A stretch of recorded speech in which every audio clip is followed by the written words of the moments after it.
Minecart. Minecarts used to be a fun way to travel in the olden days of Minecraft, probably before half of you even knew your own names. At this point, minecarts are mostly just used for moving villagers to the trade hall, which is definitely a normal and ethical business practice. It's just there's so many faster and more efficient ways of travel now. Horses, boats, highways, elytras, and even happy ghasts now just are better. I think the days of minecarts being a method of transportation for the player are pretty dead, but I do think the old carts could be useful in other ways. A speed buff would help, sure, but I think minecarts need a new purpose. Make them the best way to move items and mobs automatically. Give them a simple loading and unloading system, let carts link together into little trains, and make routing tracks easier. This way, minecarts actually have a purpose other than just transporting the player. But at least you can do something with minecarts unlike some of the upcoming items. The glistering melon and melons in general are kinda useless. Okay, yeah, I hear you. The glistering melon does have some use with brewing, but when it comes to eating, yeah, melons in general suck. Melons themselves only restore 1 hunger point, and are one of the most tedious crops to plant as they take up so much more room. I think it would be really cool if melons got a revamp. I mean, they are one of the most unique crops in the game with being an actual block. So here's the plan that Mojang will absolutely listen to, right guys? First, melons themselves make it so either they give more saturation or make it so that they are used for a food that does, then for melon blocks give them some function. For example, you could make it so you could eat the melon block similar to how you would eat a cake block. Glistering melons could be similar, but also give you a small boost like golden carrots do, making them actually a viable food source.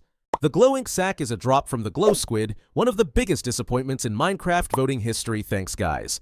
This item does have one job: it can make signs glow and item frames. But that's it, and all that for a useless retextured squid that was supposed to revamp Minecraft's lighting system. Thanks, Mojang. To make this item slightly more of a silver lining to my incurable depression about the glow squid, why not allow it to make other items glow as well? Imagine if you could make your banners, pots, or dog collars glow. I mean, that would be sick.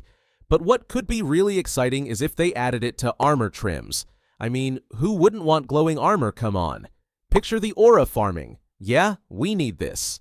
Jungle temples don't even get me started. Yeah, for some reason these things are still in the game in their current state. I don't know who is constantly deciding, yeah, let's leave this exactly how it is, but spoiler warning, it's not getting better with age. Okay, yeah, maybe I do have beef with this structure, but it's just bad. For one thing, they are extremely rare, one of the rarest structures in the game, so there's a chance you may never even run into one. So you would expect there to be something of value if you did manage to track one down.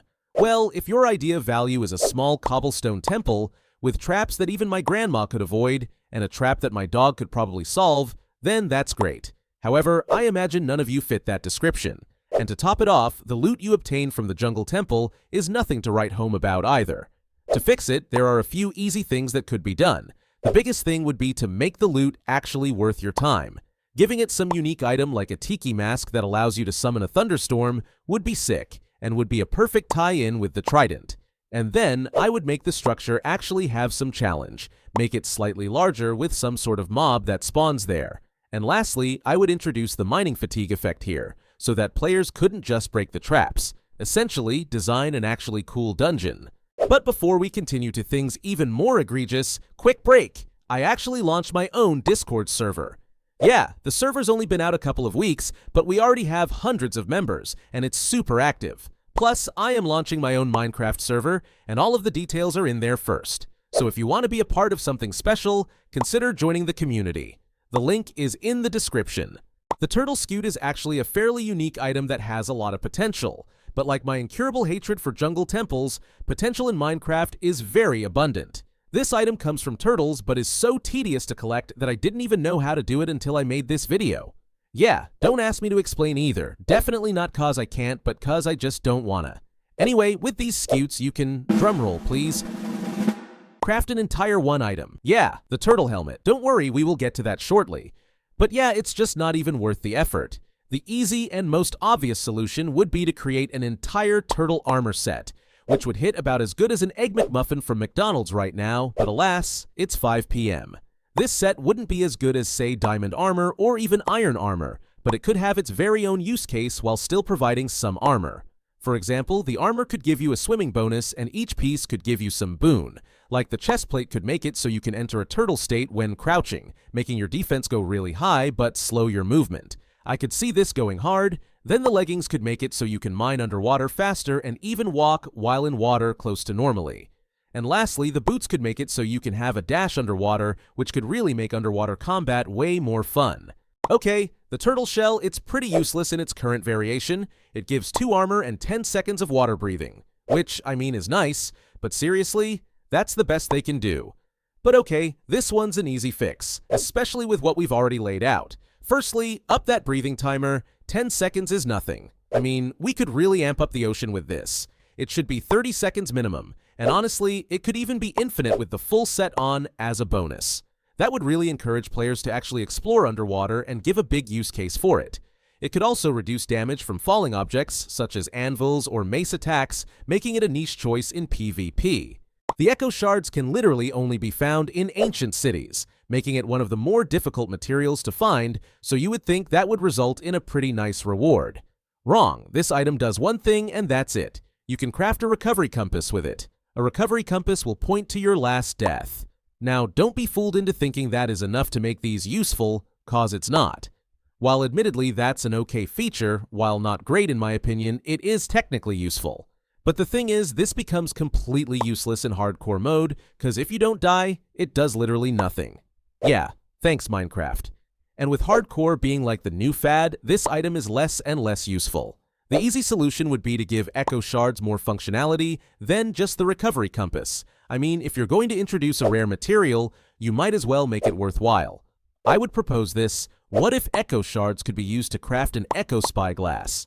This spyglass would not work like the ordinary spyglass, but instead would allow you to see mobs through walls, as long as they were making sounds. That way, you could have a vanilla way to find hidden tunnels or mine shafts.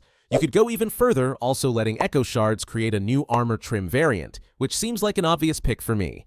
There are a lot of other cool ideas that can also be used, but this would make it way better than it is now.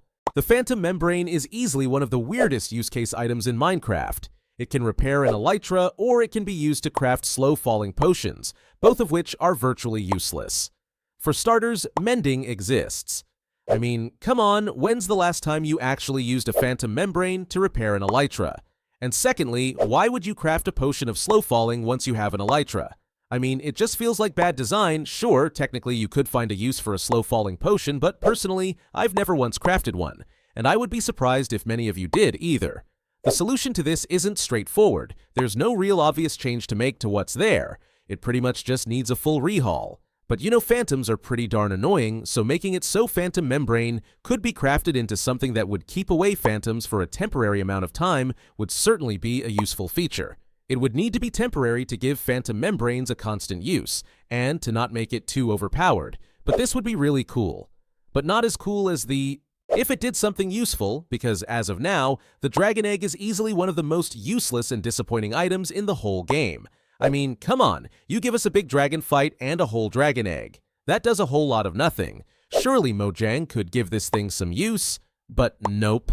Anyway, yeah, this upsets me a lot. And it's such a simple fix too, just give it some consideration to hatch. It could even be similar to the Happy Ghast. Then let us have a pet baby dragon that preferably grows up into a rideable mount. How cool would that be? This little dude would be the player's best friend and super coveted in any Minecraft world. I do understand that a full-blown rideable dragon might be a bit much, though at least a pet would be cool. The poisonous potato is definitely one of the worst items in the game. Well, not as bad as some of the things coming up, but it's bad. It has about a 2% chance of dropping when you harvest normal potatoes. And unlike a normal potato, which gives you some hunger back, this thing has a 60% chance to give you the poison status effect for 4 seconds if you eat it. That poison doesn't instantly kill you, but it'll drain your health down to half a heart, leaving you one sneeze away from getting clapped by a baby zombie, or a chicken, or gravity. Really anything at that point. This item also has basically 0 use cases outside of this. It can be used in a composter, but so can literally any other crop. Now, I am actually kind of all for items like the poisonous potato. It makes Minecraft feel just a little bit more varied, but the thing with the potato of poison is it is so rare it hardly inconveniences you, but it's not rare enough that it doesn't constantly annoy you. Plus, it literally is useless. Your first instinct would better be to just throw it away. To fix this potato, first off, I would make it so all crops can have a poisonous variation. This may sound bad at first, but I am not done. Firstly, poisonous crops, while can poison you, may also instead give you a huge boost similar to a golden apple, which can be extremely beneficial in the early game, giving it some use case for eating. But that still isn't enough to justify this item, so to fix it further, we should also make it have another total use case. My idea? Potions. Let poisonous potatoes be used to brew potion of venom, which would give your weapons or arrows a temporary poison-tipped effect. The Fletching table is currently a workstation used to get the Fletcher villager, which is nice, I suppose, but it has no other function besides that, which is pretty lame to be honest. I mean, this block got added way back in 2019, which may seem like a shock to many of you, but that was 6 years ago now. Yeah, some of us are getting old. Anyway, since then, Notch and his minions at Mojang haven't done anything to this block despite mentioning it would get an update soon, which in their eyes could mean a decade. But do not fret, as I will fix it for you. The Fletching table is clearly tied in with arrows, so that's where we will be leaning into. The most obvious and simple solution to the Fletching table would just to make it an workstation that makes crafting arrows cheaper, like a stonecutter. This would be especially helpful since arrows are a pain to craft, but if I could go a bit more off the rails with it, I would let the Fletching table upgrade bows and crossbows, which I think is kinda needed with the recent weapon drops for those guys to stay competitive. For example, you could potentially craft a quiver here, could make it so not only could you store more arrows for your bow, but also shoot them faster. This could just be one of many bow or crossbow upgrades that could really level them up. The Curse of Binding is a bit of a weird one, cause yeah, it is useless, but that's also kind of the point. Basically, it makes it so if you put on a piece of gear with this enchant, it's stuck on you forever. Or, well, until you die or the item breaks. Now, to be honest, I probably wouldn't change this a whole lot, but it does seem a bit crazy that if you somehow get a carved pumpkin on your head with this enchantment, you would be stuck with it forever, so I would give carved pumpkins durability. Also, a purely negative effect is pretty boring, so I would give the Curse of Binding some trade-off. Like maybe you can't take off your armor, but at the same time it can now be over-repaired or reinforced past its normal limits. So yeah, your chest plate is glued to your body, but you could technically upgrade it beyond what normal armor can reach. Imagine being able to add extra armor bars to a piece, or even give it a tiny passive bonus like +1 armor toughness or +5% knockback resistance. Just something small that makes you consider the curse rather than instantly write it off as troll item go brr. So now Curse of Binding becomes this high-risk, high-commitment enchant. The Curse of Vanishing is in a similar boat. It's a purely negative effect that makes it so your armor vanishes if you die with it on. The only potential upside is if you don't want an enemy to steal it from you, but that's a relatively niche case. To fix this item, I would also give it a trade-off. My idea is this. What if the Curse of Vanishing items didn't ever break? Yeah, they had infinite durability. This may sound overpowered, but if you ever died with them, they would vanish forever. This would be a major decision to put on a piece of gear, especially in a PvP setting. Having gear that wouldn't break during a fight would be huge, but losing it all forever if you died would be harsh.